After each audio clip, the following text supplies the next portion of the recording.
had a lot of chicks this year. This is one of our biggest seasons. We had 8 African penguins born this year. They were the oldest 2 from the group. They're named Tag and Bello.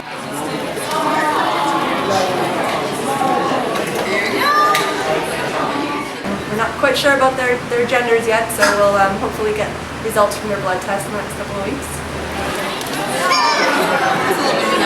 Juveniles usually spend most of their time actually in the water. They don't have territory or mates at this age, so they spend most of their life just sort of exploring.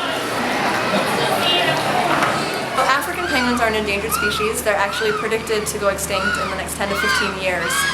So here at the aquarium we participate in some breeding programs. One is through the species survival plan, and it actually sort of regulates which penguins need to breed with which penguins. So every 2 years a group of scientists get together and they go through all of the African penguins in captivity. They go through like a stud book and they decide which penguins need to breed with which penguins, and we trade with other institutions, all to make sure that we have the best genetic diversity. The parents raise their chicks. They lay 2 eggs.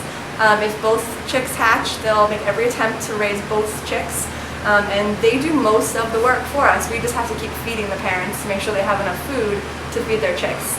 Towards the end, we do step in and take the chicks just so that they can learn to eat from our hand, because all of our penguins on our exhibit are hand-fed, and so they need to learn that transition from eating from their parents to eating from us, and they're hungry right now, which is why they're all screaming at me.